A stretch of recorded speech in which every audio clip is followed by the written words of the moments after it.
Como se dan cuenta, me he estado tecnificando. Ya tengo micrófono. A más vejez, menos potencia de mi voz, luego toca usar muletas. Bien, vamos a hablar de un tema que a mí me ha tocado toda la vida. Me ha tocado a través de mis 3 matrimonios, de la madre que me parió y a veces creía que no me quería, a veces sí creía que sí me quería. Y bueno, toda la vida he estado peleando, buscando a ver si realmente existe eso que se llama el amor o no. El tema de hoy podemos enmarcarlo en la parábola de los talentos. La parábola de los talentos se refiere a un hombre que va a viajar lejos de su patria y llama a 3 de sus siervos y a uno le entrega 4 talentos, a otro le entrega 2 talentos y a otro le entrega 1 talento. Cuando se va, la persona que recibió 4 talentos va a producir otros 4. La que recibió 2 va a producir, voy a tener que va, el de acá, el otro, eso. La otra va a producir otros 2 talentos y el que recibió 1 talento es descrito por Jesús como un hombre movido por el miedo. Entonces dice, mi amo es una persona rígida que pide más de lo que dio y entonces yo voy a enterrar ese talento y cuando vuelva se lo devuelvo. Cuando vuelve este hombre, llama a sus fieles siervos y al que recibió 4 le dice, mire, me diste 4 y te devuelvo 8, y lo bendijo. Al otro le dijo, me diste 2 y te devuelvo 4, y lo bendijo. Y al que llegó con el 1 llegó todo atemorizado y le dijo, amo, yo sé que usted es una persona muy rígida, muy estricta, entonces decidí que enterraba el talento y aquí se lo devuelvo. Y entonces dice este hombre a sus empleados, tomen a este hombre de pies y manos y láncenlo a las tinieblas exteriores. Y el talento que tiene, dénselo al que tiene 8, porque al que tiene mucho se le dará más, al que tiene poco, lo poco que tiene le será quitado. Ese es uno de esos pasajes en que uno siente que Jesús era un hombre muy misterioso. No entendemos bien cómo un hombre que teóricamente venía a hablar de la misericordia hace ese planteamiento tan salvaje. Bien, en el crecimiento del ser humano hay una meta o varias metas. La primera meta es sobrevivir. La primera meta es poder mantenerse vivo para hacer un curso de conciencia que se dará entre su nacer y su morir. ¿Que cuánto tiempo será ese curso? Eso no lo sabe nadie. Hay seres humanos que nacen y a los 3 meses son abortados. No tengo ni idea qué pase con esos seres. Hay otros seres humanos que nacen y en su nacimiento mueren. No tengo ni idea de qué pasa con ellos. Hay otros seres humanos que logran crecer hasta sus 15 años. Y bueno, con esos seres yo digo, esos seres lograron el primer objetivo de la vida, que fue mantenerse vivos hasta llegar a los 15 años. Bien. Digamos que la gran mayoría de nosotros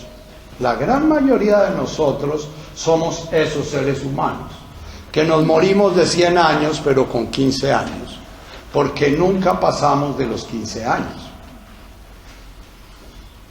Lo que pasa con nuestra vida entre el momento en que somos gestados y el momento en que llegamos a los 15 años hipotéticos, porque hoy en día hay puer centum annorum, hay niños de 100 años, ¿ya?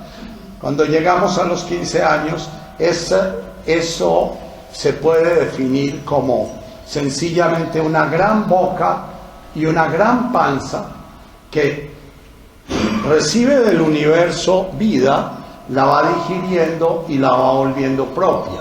Eso es la historia de nosotros entre el momento en que nos gestan y nuestros 15 años. Todo nuestro sistema nervioso está en función de abrir cada vez más la boca y pedir y pedir. Todo nuestro sistema cognitivo, toda la estructuración de nuestro ego, toda la capacidad de percibirnos a nosotros y de percibir el mundo está en función de llegar a esos 15 años. Está en función de recibir, recibir, recibir. En la figura de allá pongo ese centro, que es hasta los 15 años, y lo voy a llamar Eros infantil.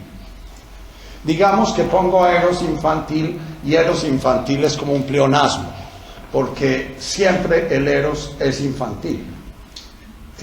El niño se liga por la boca y el adulto se liga por el pene y la vagina, pero de todas maneras es infantil, es demandante, ¿ya? El Eros siempre es una fuerza que nos lleva a atraer el universo hacia nosotros, es una fuerza que nos lleva a nutrirnos. El Eros es el que lleva a la plantita a orientarse hacia la luz, y el que lleva sus raíces a extenderse más y más para conseguir lo que pueda, ¿ya? Es una fuerza muy grande para hacernos a la vida.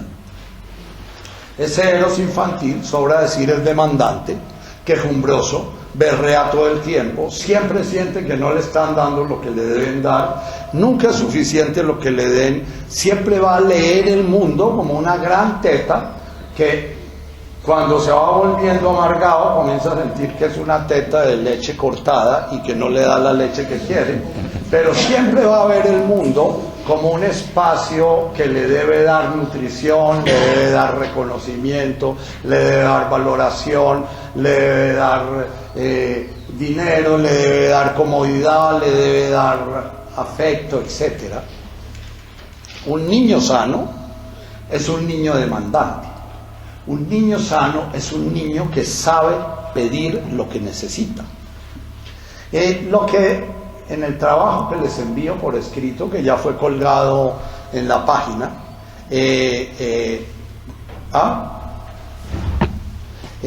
ese trabajo hablo de todas las características de ese Eros. Sí, puedes bajarle un poquito más, que mi voz todavía no está tan débil. Puedes bajarla con el mic, con el sí. Todas las características de ese Eros cuando es sano. Un niño sano es una persona que tiene un ego que le permite reconocerse a sí mismo tal como es, le permite reconocerse a sí mismo en sus necesidades, le permite al mismo tiempo reconocer el entorno con lo que el entorno le puede proporcionar. Un niño sano no le va a pedir leche a una teta agria, porque va a reconocer la teta agria y la teta dulce. Entonces, un niño sano no pide lo que no le pueden dar. Sabe reconocer el entorno y sabe reconocer lo que necesita. Un niño sano va a demandar lo que necesita para estar vivo. No más ni menos. Cuando el niño deja de ser sano por un fenómeno que hace parte de la naturaleza humana. Nosotros tenemos la capacidad de hacer una imagen de nosotros mismos. Nosotros podemos representarnos a nosotros mismos y esa imagen la aprendemos a hacer en un espejo. Se habla en el mito griego de Narciso. Ese espejo es mamá al principio, y posteriormente es mamá y papá, y posteriormente es mamá, papá y la profesora de preescolar, que por lo general son las que no pudieron aprender a hacer nada, entonces se meten a preescolar, y después es papá, mamá, la profesora de preescolar y comienza a hacer una pequeña sombra con sus pares y sus semejantes. Si mamá es una persona realista, o sea, mamá es una persona que llegó a su etapa adulta, que se reconoce a sí misma y reconoce el entorno de una manera realista, entonces muy posiblemente mamá va a reflejar en ese hijo una imagen real de su hijo. Entonces, si su hijo es feíto y si su hijo no es brillante, no le va a estar diciendo mi tesoro, mi adoración, mi lindura, porque cuando llegue a grande ese niño, si se cree bello y hermoso, a la primera que se encuentre va a abordarla como si fuera bello y hermoso y se va a ganar una cachetada, ¿ya? No va a tener una imagen clara de sí mismo. Entonces, nuestra primera imagen de nosotros mismos va a ser o realista, una imagen que tiene que ver con nuestra realidad, o va a ser una imagen profundamente distorsionada de nosotros mismos. Si mamá no sabe cuál es el sentido de su vida, vive todo el tiempo cagada de susto de que papá no la quiera y la abandone, vive temerosa de que su propia mamá no la apruebe, todo el tiempo está averiguando en libros y en todas partes qué tiene que hacer para ser buena mamá, y averigua en todas partes menos mirando a su hijo, ¿ya? Muy posiblemente ese niño va a irse creando una imagen de sí mismo que es completamente distinta y separada de su realidad. Ese niño va a pasarse la vida posiblemente buscándose a sí mismo y nunca se encuentra, porque va a ser como Nasruddin. A Nasruddin se le perdió la llave de su casa entrando a su casa cuando llegó borracho y estaba muy oscuro, y entonces al día siguiente lo encontró la mujer afuera como a media cuadra debajo de un farol y le dice: ¿qué estás haciendo? Pues buscando la llave. ¿Pero dónde se te perdió? Allá en la casa. Pero es que aquí es donde hay luz para buscarla. Cuando hemos tenido una madre que no tiene capacidad de reconocernos como somos, no como ella quiere que seamos, no ha tenido capacidad de llenarnos nuestras necesidades, no sus necesidades frustradas, y al mismo tiempo acompañada posiblemente de un padre que está en permanente competencia con esa madre y que muy posiblemente va a entrar en competencia conmigo porque se siente desplazado, porque la mayoría de nosotros engendramos hijos siendo unos culicagados. Y entonces cuando sentimos que la mujer ya no se quiere acostar con nosotros porque el niño llora y está trasnochada, y sentimos que en lugar de prepararnos el caldito está preparando el tetero, y nos sentimos abandonados, entonces vamos a cargar la bronca contra esa pobre criatura porque está compitiendo con nosotros. Estos se llaman en el sistema de análisis transaccional padres infantiles. Padres que no han todavía organizado su adulto y se relacionan con el mundo como niños chiquitos. Y entonces van a entrar en competencia con ese niño. Ese niño entonces se va a criar desde muy pequeño con una profunda confusión. Porque esas flechitas que deberían ir para adentro todo el tiempo, comienzan a ir para adentro y para afuera. ¿Por qué?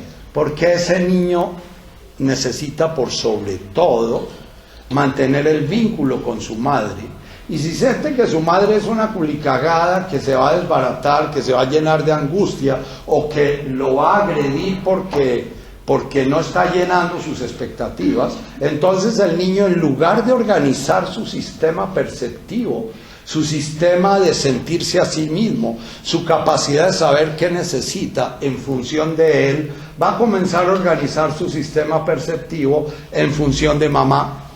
Y bueno, de grandes vamos a ser médicos, psiquiatras, psicólogos, terapeutas ocupacionales, trabajadoras sociales. ¿Por qué? Porque vamos a haber desarrollado un ego con una enorme capacidad de saber qué necesitan los demás, pero sin una claridad acerca de qué necesito yo. Entonces vamos a ser personas que nos relacionamos siempre con el prójimo como salvadores, pero llenos de ira y de rabia porque siempre andamos leyendo la necesidad del otro, el otro nos recibe lo que le damos, pero el otro no está en disposición de darnos porque le dimos.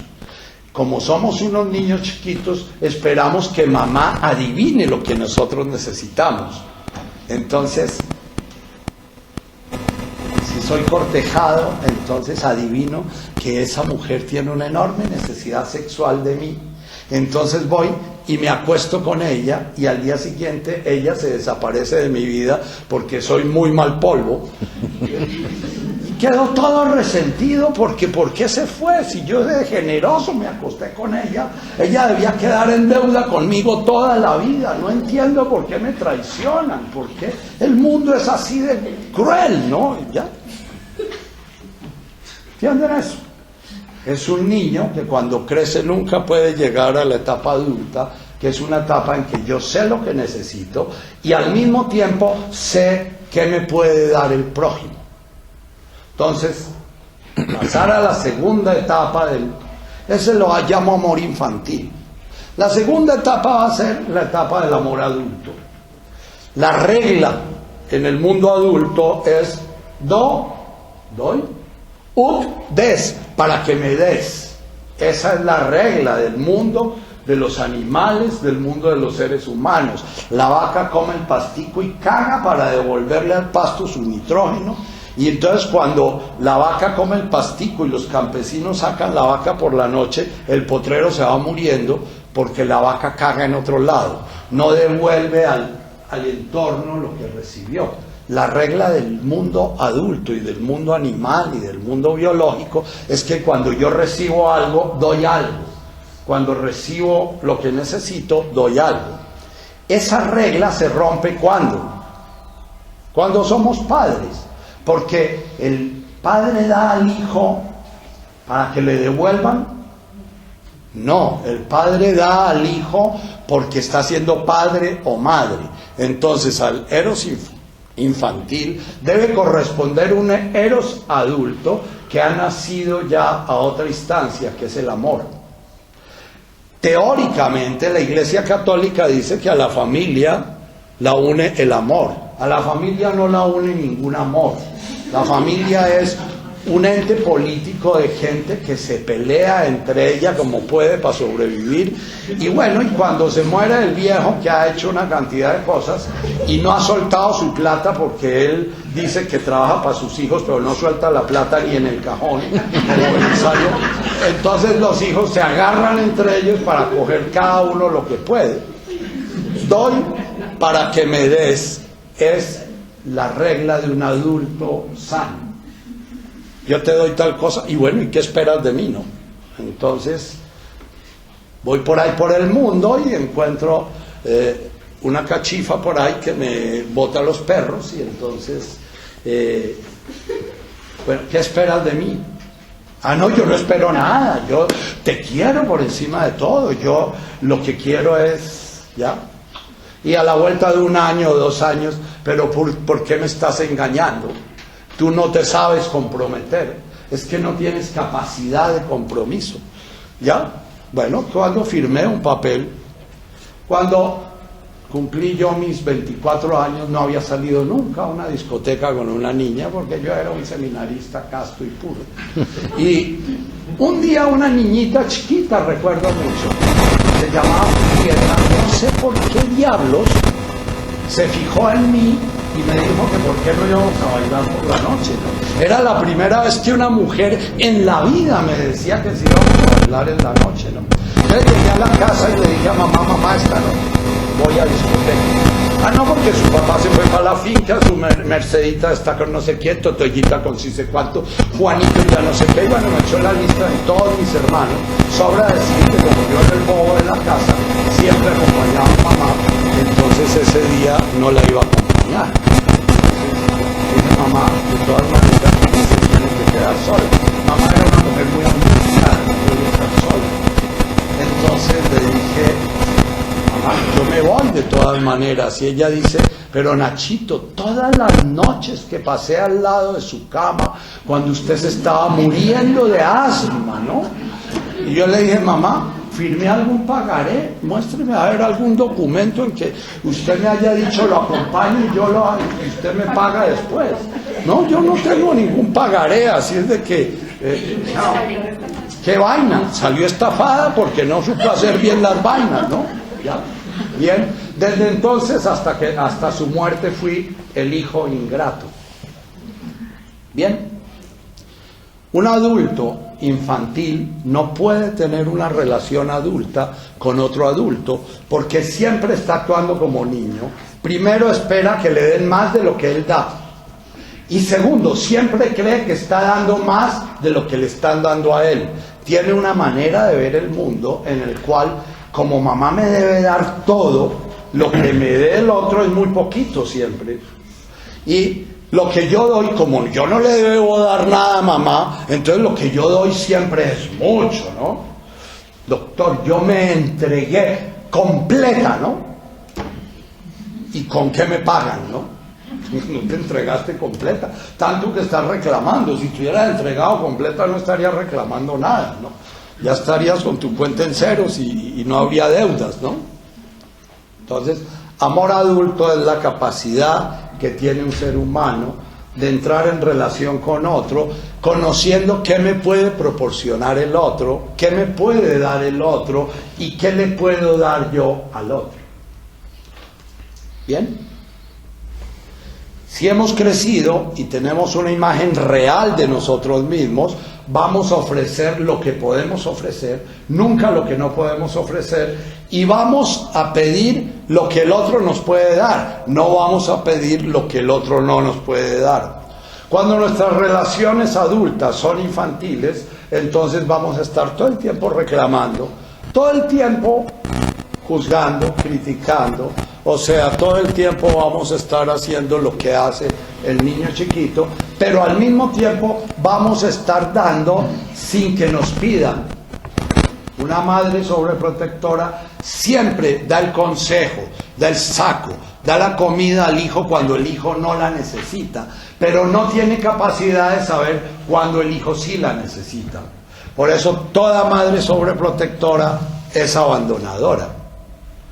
Todo padre sobreprotector es abandonador.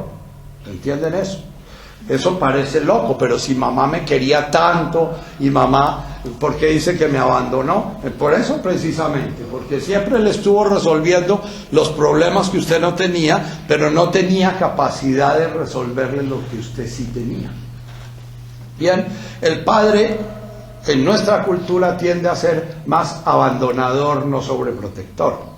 Y entonces las madres a veces se extrañan terriblemente de que ellas se han sacrificado por sus hijos.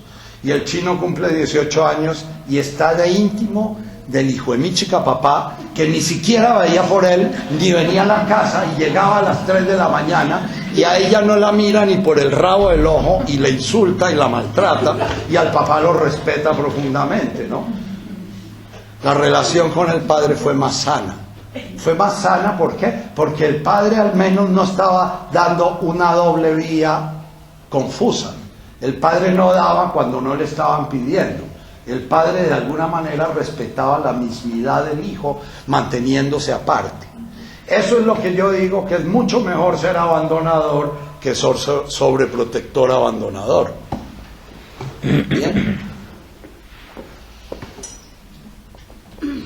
Cuando estamos en esa relación adulta, de pronto viene un abismo que se abre, ¡plop! Ese abismo se llama el enamoramiento. ¿Qué pasa con el enamoramiento? La única especie que tiene posibilidad de ir atrás a corregir lo que quedó en falla de niños es el ser humano. Y el ser humano puede ir atrás a corregir lo que quedó en falla a través del enamoramiento. ¿Qué es el enamoramiento? Es en el estado del ego adulto, generar un espacio de conciencia infantil, completamente infantil. Cuando uno se enamora, comienza a sentir, pensar y actuar como cuando uno tiene entre 1 y 2 años. Uno siente que si la mamá lo mira a uno, uno existe. que si la mamá lo mira a uno como bello, uno existe como bello, pero que si la mamá lo mira a uno como feo, entonces uno se jodió porque uno es feo, ¿ya?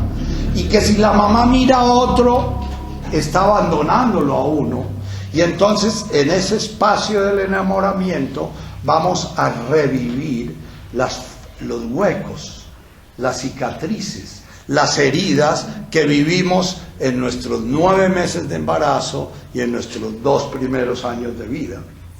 Nos volvemos unos niños vulnerables que estamos esperando de otro adulto que se comporte como si fuese nuestra madre, con amor incondicional. Y Papior viene a una iglesia católica que refuerza el mito.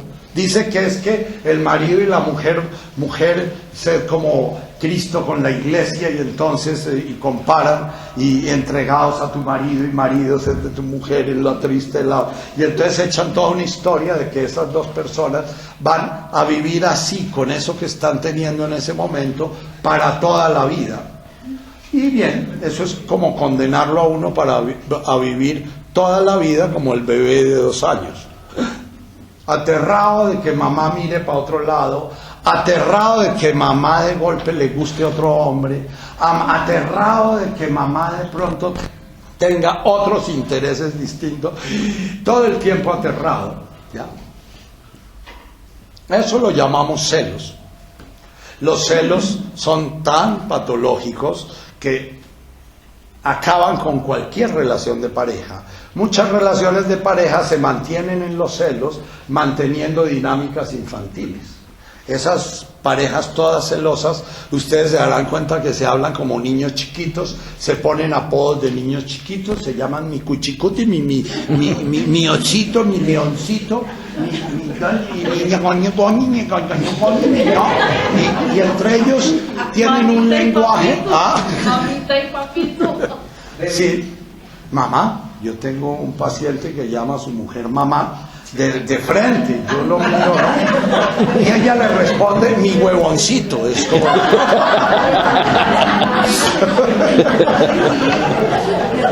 Bien. El enamoramiento es un espacio, allá hay 2 sitiecitos. Es un espacio en que se cumple profundamente lo que dice el budismo: de la misma luz que ilumina al águila, enceguece al búho. En el enamoramiento se abre el campo de conciencia como el del niño. Y entonces podemos percibir la divinidad que hay en el otro. Una de las danzas que vamos a hacer dice: eres el rostro de Dios. ¿Ya? ¿Por qué? Porque en el enamoramiento uno ve la divinidad reflejada en el otro. Y es la posibilidad de permitir que el amor trascendente permee al ego. De alguna manera, el amor trascendente siempre ha estado ahí, pero el ego siempre se ha defendido porque él tiene que ir creando la imagen de sí mismo separada de la realidad. En el enamoramiento aparece eso.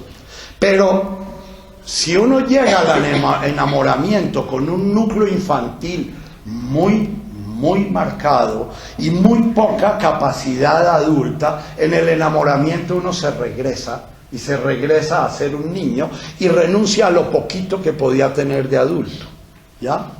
Entonces el enamoramiento se vuelve un espacio de profundo dolor, de profundo desasosiego. Si yo entro en el enamoramiento sabiendo que no voy a entrar al cielo, que no voy a entrar a ser feliz, que no voy a entrar a ver mariposas amarillas, porque las mariposas amarillas las veía nuestro querido premio Nobel, porque Mercedes lo dejaba andar tirando con la que quería, ¿ya? Entonces veía muchas mariposas en muchas partes, ¿ya? Y fue una mujer absolutamente valiosa para él, porque nunca le pidió dejar de ser lo que era. Pero si yo digo eso, entonces todos dicen que soy un machista, ¿no? Me parece que Mercedes hizo una parte muy importante de la vida de García Márquez, porque siempre fue un apoyo y nunca le jodió la vida, por lo menos en público. Bien, cuando entramos en el enamoramiento, si entramos con conciencia, tenemos que saber que entramos en un turbión kármico. ¿Qué es un turbión kármico? Parte del sentido de nuestra vida es encarnar, y en el transcurso de que sucede entre el nacimiento y la muerte, en la etapa infantil recibimos la tarea. En la etapa infantil nos marcan, nos condicionan, nos organizan para vivir el karma que vinimos a vivir. Entonces, si yo vine a vivir un karma de huérfano, voy a ser huérfano. Si vine a vivir un karma de paranoico, voy a ser paranoico. Si vine a vivir un karma de loco, voy a ser loco. Si vine a vivir un karma de ladrón, voy a recibir en esa etapa de la infancia mi argumento de vida, la forma como me van a programar para vivir, la forma como me van a programar para ver el mundo, la forma como me van a programar para comportarme en el mundo. Yo por eso le digo a mis hijos, ustedes son los hijos de mi inconsciencia, porque yo hice kinder, primero, segundo, tercero, carrera, me casé y tuve hijos porque eso era mi programa. Ya cuando tenía 3 huipas y estaba hasta aquí y no sabía qué había pasado, entendí que había cumplido mi programa de vida, y entonces me pregunté, ¿y ahora yo dónde estoy? Yo quiero seguir siendo el personaje que Hernán Vergara y María Carulla quisieron crear, o quiero dedicar mi vida a ver quién soy yo, a encontrar el sentido de mi vida. Porque el sentido de la vida que tenía yo en ese momento era el de Hernán Vergara y María Carulla. Hernán Vergara quería que yo fuera cura, y María Carulla, y además quería que fuera psiquiatra, y fui cura y psiquiatra. ¿Ya? Soy de los pocos, era tan bueno, que cumplí 2 argumentos que no eran compatibles. ¿Ya? Normalmente, cuando uno cumple 2 argumentos incompatibles, se enloquece, porque crea 2 egos paralelos, y cuando llega a la vida adulta, esos 2 egos viven en pelea, y ninguno puede decidir la acción, y uno queda paralizado. Bien. De razón, que el alma penes y el cuerpo es tan pecador. Y no estoy hablando de genitales, miren. Bien. Entonces, en la vida adulta se nos abre ese pozo, y por lo general uno se enamora del padre o de la madre, o del padre y de la madre. O sea, se enamora de las personas que lo hirieron a uno más profundamente. ¿Cómo se hace eso? En el análisis transaccional se habla de la intuición. En el análisis transaccional, en el niño, hay algo que ellos llaman el pequeño profesor, y ellos dicen que una persona en 3 segundos puede conocer toda la vida de otra persona en un instante. Entonces uno se siente flechado por un personaje, ¿no? Entonces ya el hecho de que ese personaje lo haya flechado a uno, ya le garantiza a uno que uno va a repetir con ese personaje lo que vivió con papá y lo que vivió con mamá. Si mi herida es porque como mujer mi padre nunca me reconoció como mujer, que es un drama de las mujeres, que su padre, cuando no las reconoce como mujeres, ellas andan todo el tiempo en la vida buscando a alguien que les dé el reconocimiento como mujeres. Me voy a enamorar como mujer de un hombre que no tiene capacidad de reconocerme como mujer, y entonces voy a estar todo el tiempo jodiéndolo para que me reconozca como mujer, y eso es lo último que puede hacer él, porque no tiene capacidad, ¿ya? No es porque no quiera, es porque no tiene capacidad. Y entonces después saldré resentida y vuelta a mierda, porque es que ¿por qué los hombres son tan malos y tan... ¿Ya? Cuando realmente me enamoré del que me iba a poner a vivir nuevamente lo que viví de niño. Por ejemplo, en mi historia hay una madre que por su angustia no me podía dar la protección, el cariño y la seguridad, y al mismo tiempo un padre que siempre desconfiaba porque era paranoico. Bien, entonces yo ando buscando siempre una mujer que confíe en mí y al mismo tiempo que me garantice que no me va a abandonar. Entonces soy un magnífico celoso todo el tiempo, teniendo miedo de que me abandonen, y al mismo tiempo soy un magnífico celado. Consigo mujeres que todo el tiempo están sintiendo que no pueden confiar en mí, porque es que todas esas pacientes que me dan abrazos y toda esa gente que me mira, ¿no? Y no se puede confiar en ese tipo, ¿no? Y además en los escritos dice que la fidelidad sexual es un adorno que no hay que proteger y no sé cuánto, ¿no? Entonces, yo tengo 3 matrimonios, realmente 4, porque yo de Espe me separé 1 año, ¿ya? Entonces estoy 2 veces casado con Espe, ¿ya? Y lo que fui viendo a través de eso es que cada vez que me enamoraba de una persona sentía que esa era completamente diferente a la anterior. Esta sí es. Ay, al fin encontré el amor de mi vida, ha sido tú. Y bueno, al año, 2 años, 3 años comienza una vez que comienza a pasar las mismas vainas que pasaban con la anterior y que comienza a haber el mismo tipo de conflicto y el mismo tipo de reclamo, y uno dice, pero ¿qué pasó? Si era completamente distinta, ¿no?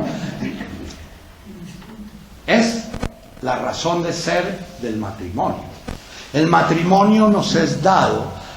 Yo digo que cuando nacemos el karma queda cubierto como la moneda que se cubre con un papelito en blanco. Y ese sello que tiene la moneda no lo vemos. La medida que vamos viviendo, vamos repasando, vamos haciendo nuestra línea de la vida y vamos viendo que el lápiz se atraviesa y se frena en ciertos puntos. En la medida que vivimos más, vamos viendo que va apareciendo una imagen. Pero cuando nos enamoramos y nos casamos, hacemos y ¡pum! Aparece la imagen claritiquitica, ¿no? Ahí sí uno entiende de qué se trataba. Ah, ¿por qué será, doctor, que siempre busco el mismo tipo de hombre? ¿O por qué será que siempre busco el mismo tipo de mujer? ¿Ya? Porque te casas enamorado o enamorada. Si te casaras como se casaban los príncipes y las princesas, sería tu papá el que busca un hombre para ti o tu mamá la que busca. Entonces, posiblemente, como dice Nicolás Gómez Dávila, la monarquía da la posibilidad de que haya cada 10 reyes uno bueno. La democracia da la certeza de que todos son malos. Entonces, cuando nos casamos por enamoramiento, tenemos la certeza de que tarde o temprano vamos a tener que vivir otra vez lo que vivimos de niños. Otra vez los abandonos, otra vez la falta de confianza, otra vez la confusión. La diferencia es que teóricamente ya hay un ego adulto que puede proteger a ese niño para que trabaje esa relación de tal manera que a través de ella vaya sanando. Bien, ¿qué es sanar? No hemos hablado sino 2 aspectos del amor. Pero ya voy a hablar de sanar. No, voy a hablar primero del tercer aspecto del amor. Cuando el adulto, como el naranjo, ha llegado a su plenitud de desarrollo, comienza a producir frutos. Y el sentido de su ser son los frutos que produce. Y ya va a ser, si yo tengo unos eucaliptus jóvenes en mi finca, esos eucaliptus jóvenes chupan y chupan y chupan y chupan y vuelven árido el terreno, y entonces la gente dice, esos eucaliptus son una porquería, son una cosa que acaba con la tierra, ¿no? Pero si yo voy a ver un eucalipto de 40, 50 años, voy a ver que debajo hay pasto, que debajo hay vegetación nativa, que debajo hay... Porque ya ese eucalipto entró en una relación con el entorno en el cual lo que da es más de lo que recibe. Aún una acacia, que es lo más voraz de las plantas que hemos importado a nuestra tierra, cuando la acacia está joven, hasta los 15, 20 años, acaba y arrasa completamente con todo. Pero si vemos una acacia de 40 o 50 años, vamos a ver que debajo hay unos pastizales hermosos. El equilibrio de la vida es ese. Primero recibimos, después intercambiamos y después entramos en la plenitud. Mientras estamos en los dos primeros estadios, el motor de nuestra vida es el miedo. Aún el adulto, cada vez que va a hacer un negocio, siente miedo de que lo tumben. Pero el adulto, además del miedo que siente, va a comenzar a sentir otra virtud, que es como el gozo de co-crear. Entonces, si yo me reúno y me dicen que por qué no vuelvo a hacer Danzar la Vida, y que por qué que hace falta danzar la vida, y que entonces lo primero que siento como niño es, uy, me van a volver a chupar. Yo después como adulto, bueno, y puede que yo todavía puede co-crear y puede enriquecerme enriqueciendo. Y de golpe, si un día me cogieran en mi onda mística, diría, claro, ¿no? Organíceme el grupo, sencillamente me avisan y yo allá llego, ¿no? Y ahí hacemos lo que salga, porque cuando el Espíritu habla, decía Jesús, no tenéis que preparar lo que vais a decir, no tenéis que preparar cómo vais a actuar, llegáis y allá, sencillamente a través de vosotros el Espíritu hablará, ¿ya? Pero todavía no soy tan místico. Puede que me muera antes. Bien. La última etapa de nuestra vida es la etapa del gozo. Y el problema es que buscamos el gozo en el eros infantil. Creemos que tener mucha teta nos va a dar gozo. Tener mucha teta nos da indigestión, ¿ya? Todo el proceso de la vida es un proceso de deseo, frustración, deseo, frustración. Yo tengo un hambreronón y llego a donde la ternera, a la llanera, y me mando un pedazote de carne. Mientras estoy comiendo siento un enorme placer, pero en la mitad ya comienzo a sentir que pedí mucha y que quién sabe si pueda acabar esa carne, y después ya comienzo a imaginarme el Alcacercer y ya comienzo a decir, eso es lo propio de los estados de conciencia del ego, ¿ya? Muchas mujeres en el orgasmo, al terminar el orgasmo, lloran porque hay una parte adentro de ellas mismas que reconocen que esperaron mucho y consiguieron muy poco, ¿ya? Eso lo llamaban en el medioevo la tristitia carnis, la tristeza de la carne. Bien, cuando vamos entrando en la última etapa, en el adulto, entonces hay co-creación, es lo que vamos a llamar interdependencia. Entonces, yo en mi libro de Amor y Poder hablo de que el amor adulto es la pareja que van dos caminantes caminando y recorren dos jornadas, y el uno se da cuenta que el otro sigue cerquita de él, y que cuando llega a acampar el otro llega a acampar, y que de alguna manera, entonces un día el uno le dice al otro, bueno, ¿y usted para dónde va? Ah, no, yo voy para el norte. Ah, bueno, yo también voy para el norte. ¿Por qué en vez de armar dos carpas, no armamos una? Y en lugar de hacer dos hogueras, solo hacemos una, y hacemos un chocolatico en una sola olleta para los dos. Y bueno, creo que el camino se nos va a hacer más fácil, porque 4 ojos ven más que 2, y bueno, seguimos caminando, y entonces nos vamos acostumbrando el uno al otro, y al principio el otro camina más despacio que yo, en mi caso más rápido que yo, y yo trato de acomodar el paso. Al principio me incomoda, pero si es un amor adulto, yo voy a decir, voy a ver si me puedo acomodar a ese espacio, ¿ya? Si es un amor infantil, camine más despacio, que me está dejando atrás, es que a usted yo no le intereso, yo no sé por qué estoy con usted, porque es que usted ni siquiera me voltea a mirar, porque es que yo no sé para qué me vine con usted. Y si el otro fuera absolutamente adulto, respondería, sí, yo tampoco tengo ni idea por qué usted vino conmigo. ¿Bien? Pero llega un momento en que hay una encrucijada del camino, y en la encrucijada sale un camino para allá y otro para allá, y él coge para allá y ella dice, ¿para dónde va usted? Por allá es el oriente. No, es que yo voy para el norte, es la finca de los Patiaquiva, que se llama el norte. Ah, no, yo iba para el norte, pero el punto cardinal, ¿no? Y bueno, lo normal es que entre dos adultos uno trate a convencer al otro de que por qué no van al norte, la finca de los Patiaquiva, no, que mejor el norte, el punto cardinal es mejor, y ahí puede haber una engarzada para ver si de pronto ambos encuentran la forma de un gana-gana. Pero de pronto no encuentran la forma del gana-gana. Si uno de los dos es niño chiquito, lo más probable es que el que ya es adulto sabe lo que quiere y va para donde quiere. Y el que es niño chiquito, como no se puede separar, porque él no está yendo para el norte, sino que está yendo para estar al lado del otro, porque su sentido de la vida es la del niño, el tener pareja, el tener mamá, el tener un vínculo. Para el niño la sobrevivencia se da solamente en el vínculo.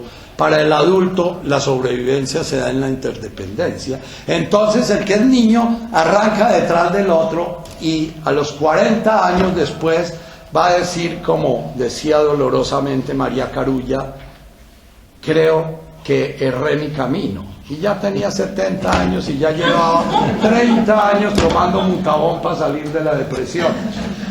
Ella cerró su camino porque ella, habiendo llegado a ser una adulta muy valiosa, tenía un mito que era el de la Iglesia Católica, que le decía que el matrimonio era para toda la vida, y a ella le pareció que no podía reventar ese mito.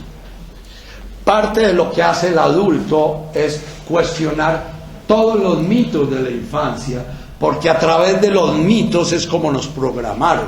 A través de los mitos nos dieron nuestra carrilerita.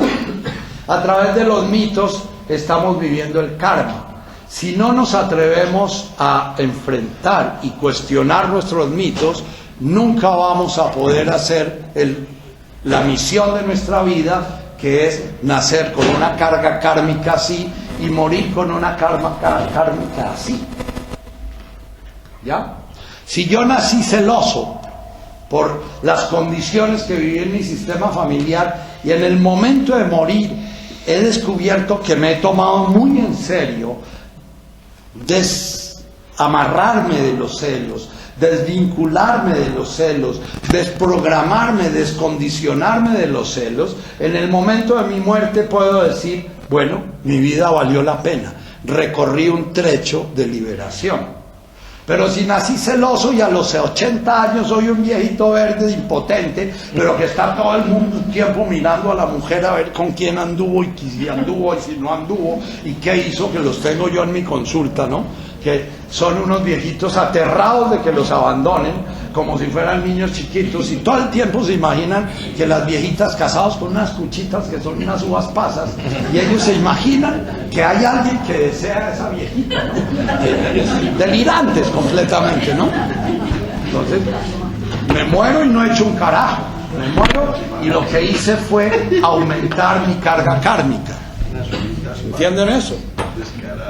Cuando uno muere y sus pasiones, los 6 reinos inferiores, no sé si alcanzamos a hacer una danza. ¿Se va a hacer Chenrezig o no? Bueno, vamos a hacer una danza que habla de los 6 reinos inferiores, que son el reino del orgullo y la soberbia, los celos y la envidia, la confusión y la angustia, la culpa, el resentimiento, el deber, el derecho, la obligación, la justicia, la codicia, el deseo, la ira, el resentimiento, la paranoia. Esos son lo que alimenta un matrimonio. Realmente, cuando se ha hecho un trabajo bien hecho, ya el matrimonio ya no tiene razón de ser, porque la razón de ser del matrimonio era precisamente trabajar eso. Bien, entonces, si yo muero y al menos he recorrido un caminito de liberación de alguno de esos reinos, mi vida valió la pena. Valió la pena haber nacido, haber vivido lo que viví y estar muriendo con menos carga kármica. Posiblemente voy a poder reencarnar, a trabajar más los reinos que están en la periferia, los reinos del amor trascendente. Bien, el amor trascendente está permeando permanentemente los otros 2 reinos. Pero los permea en la medida en que el ego sea sano. Un ego disfuncional va a emplear toda su vida en amargarse la vida.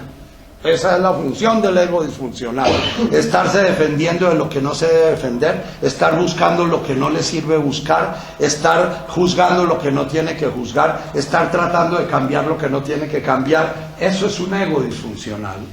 El ego funcional cumple el dicho 46 del Tao Te Ching. La mayor de las desgracias, los muchos deseos, el mayor de los defectos, la ambición, la mayor de las enfermedades, el no saber contentarse, la mayor de las virtudes, saber contentarse, el único contento verdadero. Si yo en mi matrimonio comienzo a cada vez que veo a decir gracias a la vida que me ha puesto a caminar mi camino con esta persona, y cada vez que me dice algo así como que me encarama, ¿no?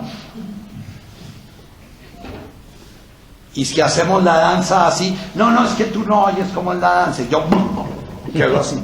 Y si en ese momento digo, bueno, esto es lo que me da la vida para entender que yo en todas partes no tengo que ser el que tiene la palabra, entonces allá voy a hablar delante de 80 personas, aquí la puedo dejar hablar a ella.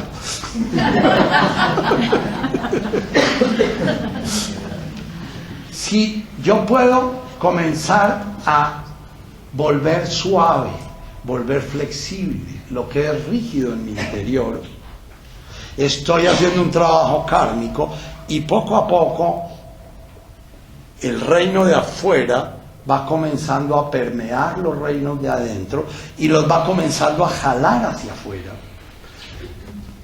En el escrito yo hablo de algunas prácticas que se pueden hacer si uno quiere realmente recorrer el camino de la conciencia humana. Pero lo primero que toca hacer es querer recorrer el camino de la conciencia humana. La mayoría de nosotros estamos tan embelecados en nuestros deseos infantiles y tan programados, tan profundamente programados, que ni siquiera se nos ocurre que podamos liberarnos, ¿ya? Ayer hablaba con una paciente que está muy psiquiatrizada y yo le decía, mira, la meta en el trabajo conmigo es que dejen de estar psiquiatrizada, que dejen de estar yendo a la clínica, yendo a la clínica, yendo a la clínica, porque toda tu vida está organizada en función de ir a la clínica, ¿ya? Cada vez que tú haces cualquier cosa, tus hijos, tus tíos, la muchacha de servicio, absolutamente todo el mundo te dice que estás loca y que tienes que ir a la clínica. Entonces, si vamos a trabajar para que tú dejes de ir a la clínica. Si tú logras esto en esta encarnación, quiere decir que tenías una encarnación de loca y al morir has salido de la encarnación de loca. Y ya eso tiene un profundo sentido. Yo le digo a un paciente mío, si pasas la vida entera encerrado en tu habitación para lograr generar un eguito que te permita vivir integrado, sin enloquecerte, ya eso te dio el sentido a tu vida, porque tenías un sentido karmático de, en el budismo se dice que yo encarne en mi próxima encarnación con una conciencia con la que pueda trabajar, que no encarne loco, ¿ya? Hoy en día, una persona que encarna loca tiene posibilidad de hacer un trabajo de conciencia, porque hoy en día hay muchos karmas que nos enloquecen, pero también hay ayudas para las personas que nacen con karmas locos, o que se hacen. Bien.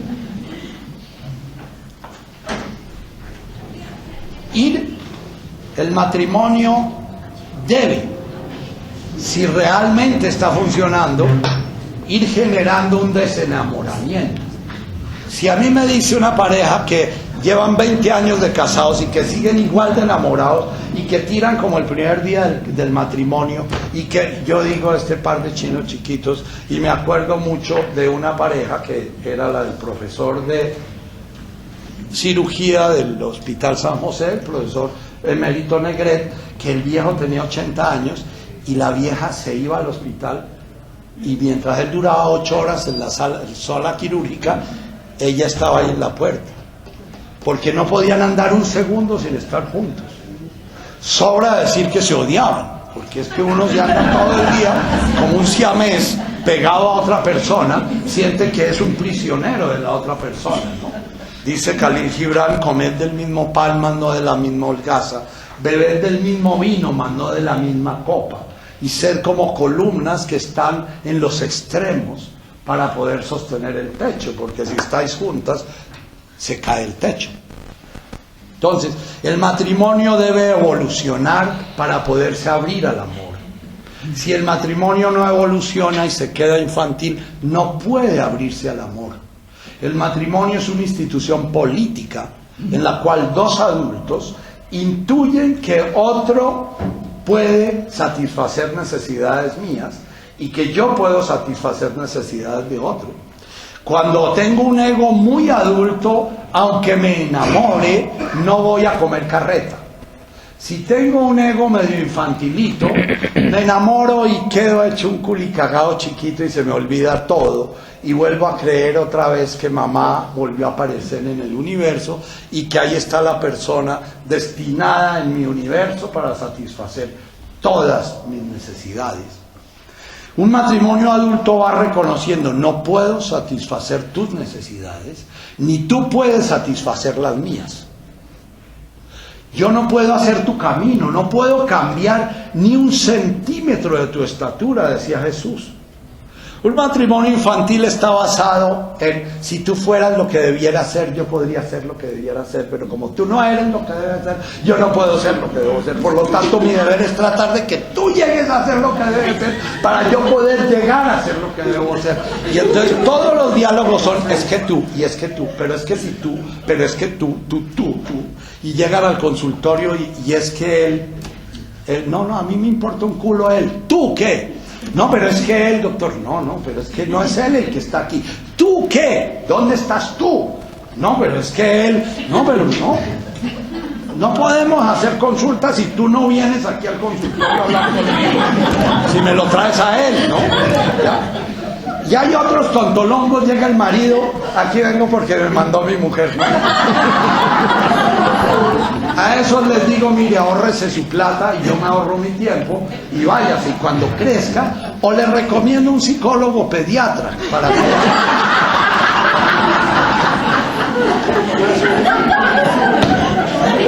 Entonces,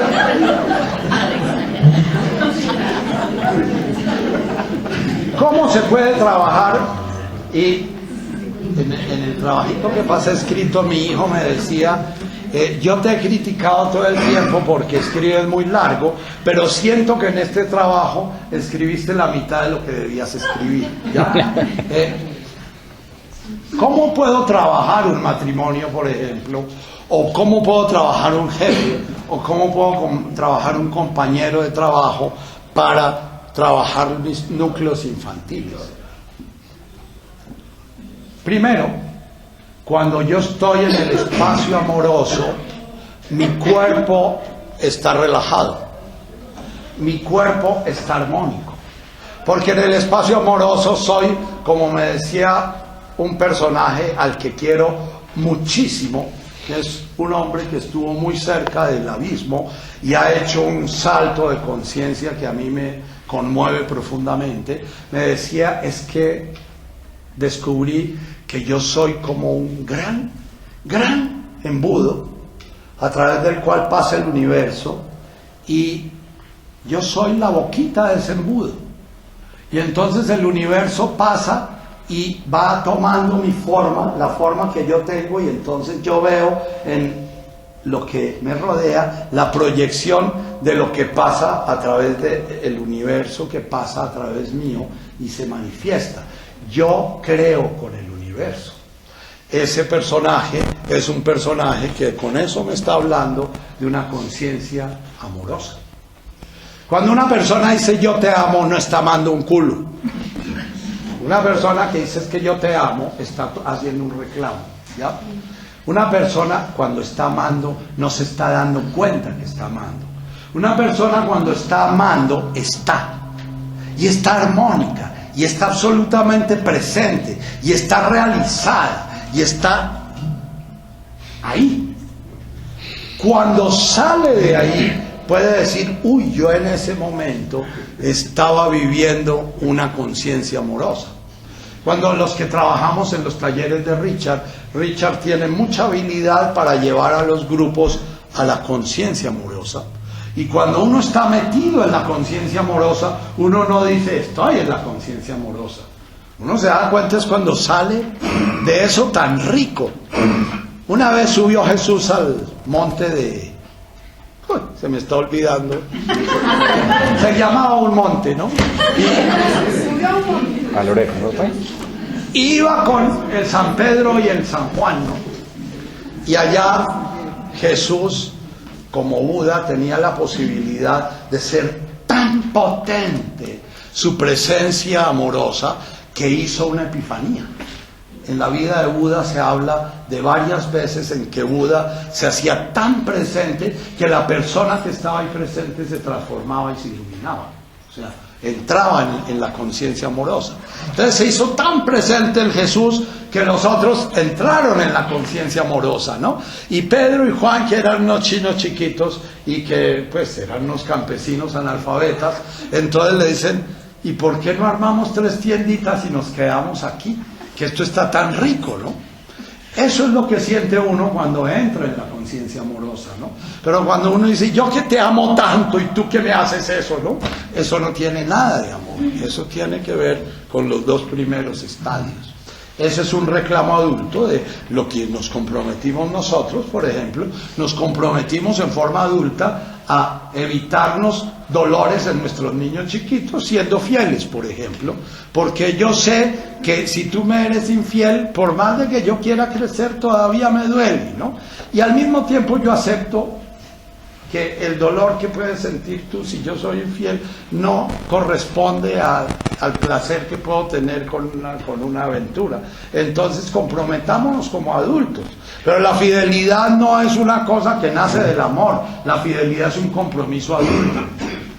Y cuando una persona es fiel es porque tiene capacidad de responder a lo que se ha comprometido. Cuando una persona es niña, promete todo y no puede cumplir nada. Bien. Cuando estamos viviendo nuestras relaciones de eros infantil y eros adulto, para terminar, el niño, cuando tiene una madre amorosa, la madre entra en espacios amorosos. Y entonces hay muchas madres que me dicen, pero usted habla como si ninguna madre quisiera a sus hijos. Yo les digo, sí, yo hablo como si ninguna madre quisiera a sus hijos, pero al mismo tiempo afirmo que todos nosotros hemos tenido momentos en los cuales hemos presenciado el espacio amoroso de nuestra madre. Y si lo hemos presenciado en el tiempo en que estábamos en su vientre, y lo hemos presenciado en los 2-3 primeros años de vida, ese espacio ha quedado en una memoria de nuestro cuerpo. Y la memoria va a ser una sensación de profunda paz, aunque esté viviendo un dolor inmenso, aunque esté teniendo un cáncer, aunque esté viviendo una situación muy dolorosa, o en la mitad de un orgasmo. Voy a sentir una profunda paz. La mayoría de nosotros no tiene esa capacidad orgásmica porque aún en el orgasmo está controlando, viendo a ver si estaré haciéndolo bien y si será que le gusta como lo hago y si será que soy buen amante o mal amante y si será que tiro mejor que el otro o que entonces no podemos entrar en la conciencia amorosa, que es el único espacio que quedó para el amor en el cuerpo biológico, el orgasmo. Pero Lowen decía que en sus 80 años de consulta, ni el 1% de los hombres que atendió tenía capacidad orgásmica. Y ni el 20% de las mujeres que atendió tenían capacidad orgásmica. Capacidad orgásmica es capacidad de perder la conciencia y entrar en una conciencia no dual en el momento del orgasmo, ¿ya? Y son muy pocas las mujeres que pueden hacerlo. Y rarísimos los hombres, porque nuestro mandato es que tenemos que complacer a la mujer y que tenemos que ser buenos amantes. Entonces nosotros estamos muy conectados. La mujer al menos muchas veces le han dado el permiso de entregarse. Y entonces ella tiene permiso de entregarse y puede vivir el orgasmo. Muchas no lo pueden hacer porque se aterran de esa posibilidad de perderse. Y entonces cuando llegan al finito, paran. ¿Ya? Bien, el eros infantil tiene esa posibilidad. En nuestra vida sexual podríamos trabajar, y ese es el trabajo que hace el yoga tántrico. El trabajo de poder llegar a un estado de conciencia expandida en el momento del orgasmo. Ellos hacen las maromas así increíbles, como de tener amplexus coitos de 24 horas, en los cuales hay espacios orgásmicos de 2-3 horas. Pero bueno, si nosotros llegáramos a un segundo estaría bastante bien. Bien, en el mundo adulto, entonces el niño tiene memorias. En el mundo adulto hay la posibilidad, en la medida en que soy más adulto y tengo un ego funcional, voy a irme sintiendo satisfecho con lo que tengo.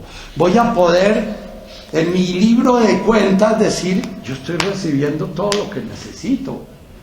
Y voy a comenzar a poder decir, gracias. El negocio que estoy haciendo con la vida me tocó un buen negocio, porque bueno, realmente no me cuesta tanto trabajo conseguir lo que necesito. Cada vez, como decía Richard, que decimos gracias por lo que tenemos, ya estamos expandidos. Estamos en el mundo del amor. El amor va para afuera y un gracias es para afuera. Siempre que damos gracias, realmente es para afuera.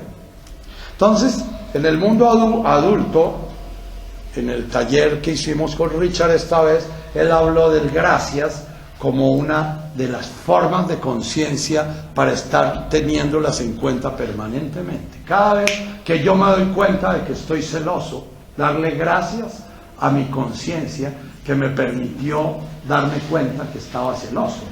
Cada vez que me estoy dando cuenta que estoy sufriendo por un deseo, darle gracias a mi conciencia que me permitió percibir ese karma. Es que estoy sufriendo por un deseo. Cada vez que me doy cuenta que me llevó la ira, ¿ya? Se me cae el pocillo y puta vida, ¿no? Y en ese momento darme cuenta, gracias, que me doy cuenta que en lugar de agradecer la vida, tengo la tendencia de reclamarle a la vida, ¿no? De putear la vida es un reclamo que yo hago a la vida, ¿no? En Argentina se habla de la puta que lo parió, porque ellos todo el tiempo andan hablando de la puta vida, ¿no? El argentino es una persona cuya cultura es todavía más reclamona que la de los rolos, ¿ya? No estoy hablando de los antioqueños del doctor Uribe.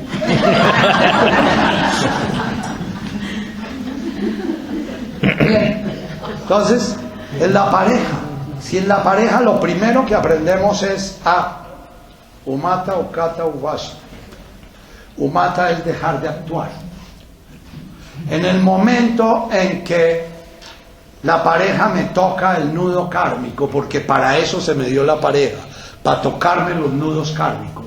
En el momento en que me tocó el nudo kármico, darme cuenta que me tocó el nudo kármico, y en lugar de reaccionar como siempre reacciono, que es el juego de la pareja, es que tú, ¿y por qué no haces? ¿Y por qué no hiciste? Y si hicieras, y patatí, pero es que, y entonces el otro dice, pero tú eres el que me estás reclamando. No, tú me reclamaste primero, entonces yo estoy reclamando por el reclamo, pero no, es que yo reclamo por el reclamo, y entonces el reclamo es tan válido como el reclamo, y a veces a las 3 de la mañana siguen ahí en el bla bla bla bla bla bla bla bla bla bla bla bla bla. Si uno logra parar y quedarse silencioso, umata, no actuar, y al mismo tiempo dar gracias. Esta es una experiencia que me proporciona la vida para trabajar tal karma, posiblemente el orgullo, posiblemente la justicia, posiblemente los celos, qué sé yo, irle poniendo el nombre al demonio. Hay una práctica más compleja, que es el Ho'oponopono. Esa práctica la trabajan de una manera completamente loca y la han desvirtuado como desvirtuaron la oración cristiana y como desvirtuaron todo. El Ho'oponopono que ustedes encuentran en YouTube y todo es puro infantil. Cómo volverse rico, cómo conseguir al hombre amado, cómo conseguir pareja, cómo conseguir la teta apropiada, cómo conseguir... No, ese Ho'oponopono no sirve. Entre otras, cada vez que estamos queriendo que la realidad nos dé lo que queremos es porque estamos niños y tenemos que darnos cuenta de eso. Entonces, Ho'oponopono es lo siento, siento mi contracción, siento que me timbré, hago conciencia de la contracción de mi cuerpo, perdón. Trabajamos aquí en nuestros trabajos el perdón. El perdón no tiene que ver con que yo te perdono a ti tal cosa, no tiene nada que ver con eso. Eso fue la desvirtuada completa que hizo la Iglesia Católica del perdón. El perdón tiene que ver con que cada vez que pasa tal cosa, yo reacciono de tal manera y parte de mi sentido de la vida es precisamente ir quitándole la fuerza a esa reacción. Entonces, si cada vez que se me cae el pocillo, yo en automático digo, puta, entonces darme cuenta, poder decir, voy a soltar, y ojalá lo pueda soltar antes de pronunciarlo. Por ahora lo suelto después de pronunciarlo. No me quedo justificando, que es lo que hace la razón. Porque la razón es la prostituta de la mente. La razón está al servicio de justificar porque yo reclamo, porque yo exijo, porque ya. Gracias. Es el gracias de Richard. Gracias a la vida que me da la experiencia de que se me caiga el pocillo, o gracias a la vida que me da la experiencia de que me duele esta rodilla, o gracias a la vida que me da la experiencia de este orgasmo, o gracias a la vida que me da la experiencia de cualquiera que sea, placentera o dolorosa. Porque con las placenteras también hay que decir, lo siento, perdón, que me cayó la lotería. Lo siento, estoy taquicárdico, ya, aterrado. El billete de lotería que tengo en la cartera, creo que todo Bogotá está detrás de esa billetera, porque ese billete vale 5.000 millones. No voy a poder dormir, ¿no? Lo siento, ¿no? Qué vaina. Perdón. Voy a ver si puedo írselo a dar a un ñero que me encuentre por ahí, a ver si me puedo soltar de ese hueso, ¿no? Gracias a la vida que me dio eso. Y te amo, es todo está bien como está. Todo pertenece a un orden que así como está, está bien. Nos va a costar mucho trabajo si gana Uribe el próximo domingo. Decir gracias, te amo. Todo está bien. Puede ser. Uribe o Santos, cualquiera de los dos. ¿Qué va pasando con eso? Que las flechas que tienden a ir hacia el niño, que es la tendencia, Freud decía que la vida de muchos seres humanos está dada en función de volver al vientre de la madre, ¿no? Todo el tiempo añoran conseguir una pareja que los acoja, y el hogar dulce hogar, y la chimeneita, y la cobijita de plumas, y todas las representaciones del útero, ¿no? Cómo volver al útero y cómo poder soltarse a que otra persona se haga cargo de mi vida, porque es que yo ya estoy tan cansado de vivir mi vida, ¿no? Entonces, cada práctica de estas lo que busca es esa tendencia que me lleva hacia el niño, comenzar a orientarla en la otra dirección. ¿Por qué? Porque el ego fue programado en función de llevar la energía hacia él. La programación básica del ego, la programación visceral del ego es centrípeta. Es la leche de mamá que me venga a mí, el calor del universo que me venga a mí, la comida del universo que me venga a mí. Esa es la programación básica. Nuestro ego tiene que, como el hermano lobo de San Francisco, ser domesticado y enseñarlo a hacer el opuesto, que es cada vez que llega algo a mí, ver a ver cómo lo puedo proyectar, cómo me puedo desbordar afuera. Ahí estoy naciendo al despertar de la conciencia amorosa. Ahora, ¿qué sucede? Mientras buscamos la felicidad y la dicha y la paz y todo eso en las dos primeras esferas, nunca la encontramos. Porque las dos primeras esferas tienen una dinámica. El miedo nos lleva a actuar. Actuamos para quitarnos un miedo rechazando algo o tratando de coger algo o tratando de seducir o tratando de repeler. Y una vez que hemos seducido o repelido, inmediatamente entra otro miedo. Y Krishnamurti es un maestro para explicar la dinámica psicológica de eso. Entonces, mientras vivimos en los dos primeros estadios de conciencia, el miedo va a ser nuestro rey. Miedo a ser abandonados, miedo a ser devorados, miedo a ser engañados, miedo a ser traicionados, miedo a la pobreza, miedo a la enfermedad, miedo a la vejez, miedo al dolor, miedo a la revolución, miedo a Petro, miedo. Si ustedes se dan cuenta, son infinitos los números de sus miedos. Y mientras yo tenga miedo, ni voy a poder estar feliz, ni voy a poder ver la realidad tal como es, porque voy a estar mirando la realidad en función de rechazar algo o coger algo. Siempre va a haber algo que quiero coger o algo que quiero rechazar. Entonces, cuando yo voy en esa dirección, voy hacia la mente no dual. Todo está bien como es. Sus cabezotas deben estar diciendo, entonces mañana no me levanto a trabajar porque todo está bien como es. Y entonces mañana no sé qué. No, todo está bien como es cómo estar relacionándome con la vida como si fuese un banquete de experiencias en los cuales cualquier experiencia que yo elija me va a servir para liberarme de algo. No hay acierto ni hay error. Yo puedo elegir separarme o seguir con la misma pareja. Puedo elegir dejar de ser psiquiatra o seguir siendo psiquiatra. Puedo elegir volver a hacer danzar la vida o no volverla a hacer. Puedo elegir lo que vaya eligiendo. Es como el buffet. Cualquier cosa que elija me va a dar la oportunidad de trabajar algún karma. El día que ya no tenga karmas es porque ya estoy iluminado y entonces mi vida va a estar en función de ayudar a otros a trabajar sus karmas. Y eso es lo que tiene un maestro.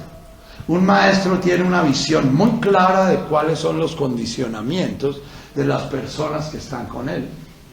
Entonces, si ustedes le preguntan algo a Anshin o al mismo Richard, lo preguntan con miedo, porque de golpe saben que la respuesta no viene en la misma vía en que ustedes hicieron la pregunta, porque ustedes hicieron la pregunta desde su mente kármica y el otro está respondiendo desde la mente espaciosa. Eso se llama la ecuanimidad. Gozo. El gozo. Todos los seres humanos buscamos la felicidad, pero la buscamos como Nasruddin en los dos primeros círculos. Buscando una buena pareja, buscando un buen patrimonio, buscando ir yéndonos a vivir a Estados Unidos o vivir a no sé dónde. Ahí no la encontramos, ahí encontramos miedos de los miedos, de los miedos, de los miedos. Cada vez que yo logro responder a la realidad desde las gracias, desde la aceptación, desde el no juicio, estoy eliminando un miedo. Voy a un restaurante y me pasan un plato con una mosca. Gracias. Gracias. Me ponen a trabajar mis escrúpulos y mis ideas de que me voy a morir si me como una mosca y mis ideas de que no sé cuánto. Gracias. Y entonces pongo la mosquita al lado y me como la sopa. Y entonces todo el tiempo voy a sentir mi cuerpo contraído hasta que a la cuarta vez que me sirven la mosca ya me como feliz el plato de sopa como se lo come el ñero de la Plata de los Mártires cuando compra la sopa de 50 pesos, que le sirven una sopa de la baza y se comen con un gusto esa sopa, ¿ya? ¿Por qué? Porque ya he salido de un condicionamiento en que tengo que ir a Criterion para que me guste la comida, ¿no? Y bueno, y si ni alguien me invita a Criterion y me sirven un plato así de grande con un pedacito de carne así de chiquito, digo, gracias.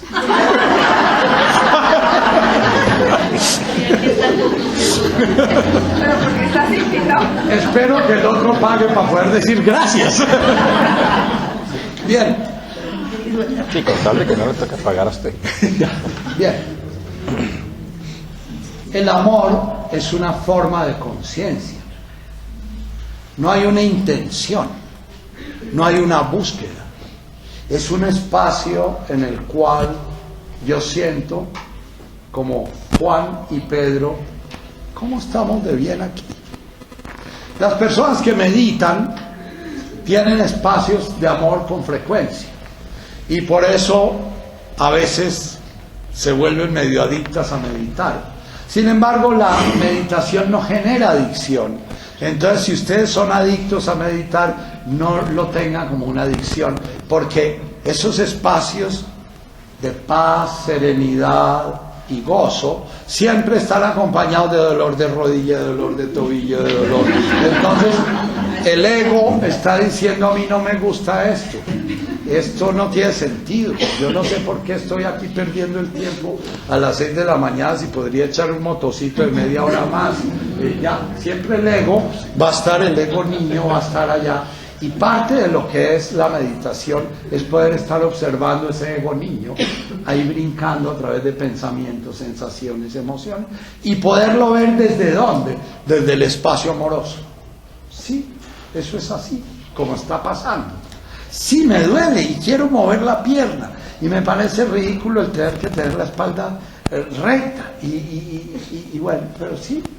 Y entonces le estoy diciendo a mi niño, usted puede estar bien aunque no le estén dando gusto. ¿Ya? Bien. Hay una lecturita que se las mandé, me costó mucho trabajo.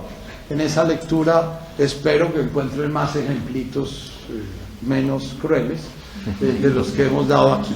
Ahora vamos a trabajar. No la hemos recibido, nos la pueden enviar. Está en la página. Abres www.presenciaconsciente.com. Entonces la teta no va a ir a tu casa, sino que tú vas a la teta.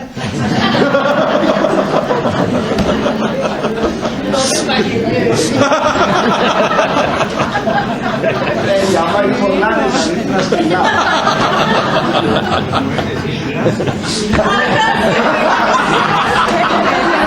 Puedes decir gracias.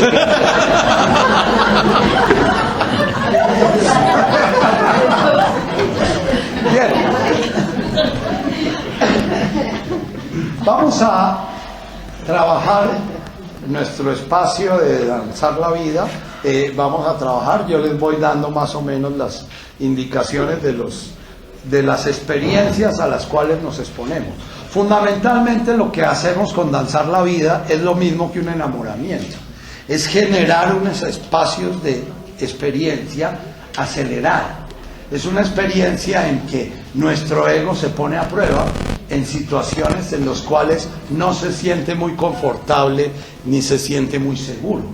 Algunos que han hecho mucho danzar la vida ya se sienten confortables y seguros, y entonces el ego de ellos toca decirles: acuérdese que están entre otros, entonces no jueguen a niños chiquitos y no le vayan a cascar al otro, porque el otro de golpe siente que le están cascando de verdad, porque todo lo que pasa en danzar la vida es juego, ¿ya? Entonces a veces le rompen a uno la jeta y entonces uno no entiende si eso es juego o hay que decir gracias, ¿no?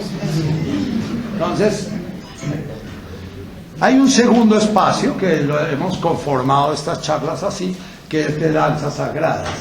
Danzas sagradas son unas tradiciones en las cuales se trabaja la conciencia trascendente, se trabaja la conciencia del amor con la ayuda y el apoyo de la sangha del grupo, para poder salir de la conciencia infantil y llegar a la conciencia realizada. Es necesario desearlo, y desearlo con intensidad, como el cuento del maestro que le pregunta al discípulo: ¿y qué tengo que hacer para despertar? Y el maestro le dice: desearlo, ¿no? Y esto lo he repetido muchas veces. ¿Y qué tengo que hacer al año? Tienes que desearlo, ¿no? Y al tercer año el maestro le dice: venga, y se lo lleva para el río. Y apenas entra al río, el maestro llega y le sumerge la cabeza entre el río al discípulo. Y el discípulo dice: para sus adentros me está poniendo a prueba el maestro. los 30 primeros segundos. Después comienza a ver que no lo sueltan, y los 30 siguientes segundos será que el maestro no se da cuenta que me estoy ahogando, y comienza a notificarle al maestro que él ya se está ahogando, ¿no? Cuando ya ve que el maestro definitivamente no lo suelta, ya no le importa matar al maestro, no le importa, sale, ¿no? Y el maestro le dice, ¿ya entendiste qué es desear? O sea, desear significa que todo, absolutamente todo, está supeditado a conseguir eso. Eso era lo que significa buscar el reino de Dios, y lo demás vendrá por añadidura, o amar a Dios sobre todas las cosas, lo demás viene por añadidura. ¿Qué pasa cuando logramos hacer este camino? Que vamos pasando de ser aquellos que tienen poco, y lo poco que tienen se les quita, y poco a poco comenzamos a ser los que tienen un poquito más, y comenzamos a hacer producir eso, para un día poder llegar a ser los que tienen mucho, y además se nos da más, porque como me decía este muchacho, el universo es absolutamente generoso, es pleno conmigo, siento que todo me lo da todo, y todo lo que me pide es que yo me permita ser yo mismo, para que pase el universo a través mío, y lo que se va creando a través mío, de alguna manera deje mi huella de conciencia en esta tierra.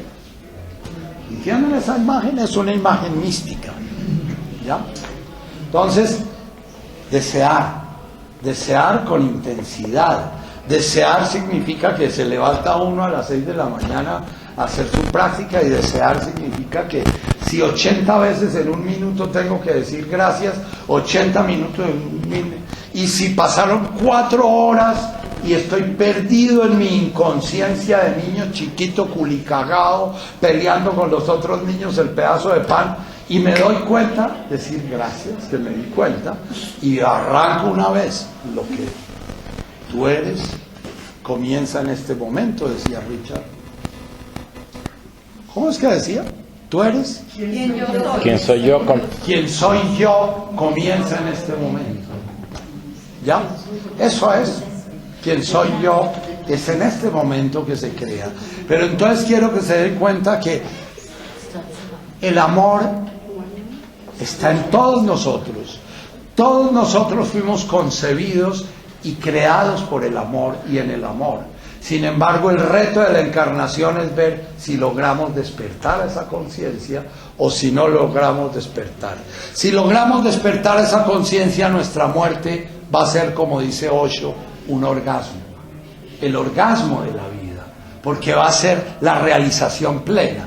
Si no logramos despertar esa conciencia, vamos a estar cagados de susto toda la vida de que nos vamos a morir, y me voy a enfermar, y me va a dar un cáncer, y mi próstata, y tengo que hacerme el antígeno cada 5 meses y dejarme meter el dedo porque entonces tengo que ver ya. No tiene sentido una vida que está... Nuestra vida hoy en día es la vida de los abundancia. Alguien me puso una alarma. Uy, claro. De la abundancia de miedos. La medicina no está hecha para ayudarnos, sino para llenarnos de miedos. Los seguros no están hechos para ayudarnos, sino para llenarnos de miedo. La seguridad, los que somos médicos, la Secretaría de Salud llega y nos hace poner 20.000 maricadas que para evitar la última de las bacterias, para llenarnos de miedo. Todo está lleno de bacterias y microbios que están al acecho para ver si nos pueden atacar y nos pueden devorar. Esa es la visión de la medicina hoy en día, ¿no? Cuando trabajaba yo en la India con un médico Vedanta, llegaban sus ayurvédicos, llegaban sus pacientes y él los atendía en una camilla puerca porque no le cambiaba sábana ni nada, sudorosa, ¿no? Esa camilla. Y después de atenderlos, sacaba de unos frasquitos unas cositas y con una espátula sacaba pedacitos de periódico viejo y untaba de los frasquitos en los periódicos, y esas eran las dosis de los remedios que se tenían que tomar en esos periódicos viejos, ¿no? Usted disuelve eso en agua, un periódico viejo, y se toma esa vaina, y se curaban. Y yo fui un día porque tenía una amigdalitis, y lo que me recetó fue hacer gárgaras con mi orina, ¿no? Sobra decir que yo soy tan tarado que no fui capaz, ¿no? A la primera que hice me sentí que la boca me quedó oliendo a feo. ¿Por qué? Porque la conciencia que nos han metido a nosotros es que el universo es sucio, que nosotros somos sucios, y que nos salvamos en la medida en que nos aislamos de él, que nos lavamos de él, que nos ¿entienden eso? Entonces, amor es hasta eso, entender que el universo es el espacio del cual hacemos parte y que no podemos separarnos. Bien, entonces las danzas sagradas nos invitan a navegar en esa conciencia. Vamos a hacer, principio creo que alcanzamos, si no alcanzamos vamos a ver, una danza que habla de tu rostro es el rostro de Dios. Yo veo en tu rostro a Dios. O sea, la capacidad de ver en el otro la divinidad que habita en mí. Otra danza es una que ya hicimos en una ocasión, que es una danza indígena, que dice, yo soy tu otro yo, o yo soy tú, y tú eres yo. ¿Ya? Conciencia amorosa es una conciencia en la cual yo no soy diferente de ti, y lo que te duele a ti me duele a mí. Eso es conciencia amorosa. ¿Ya? Lo demás no es conciencia amorosa. ¿Ya? Sobra decir que si encuentro a la ESPE en una deliciosa relación sexual con otro, me va a costar mucho trabajo sentir lo que ella está sintiendo, ¿no? Pero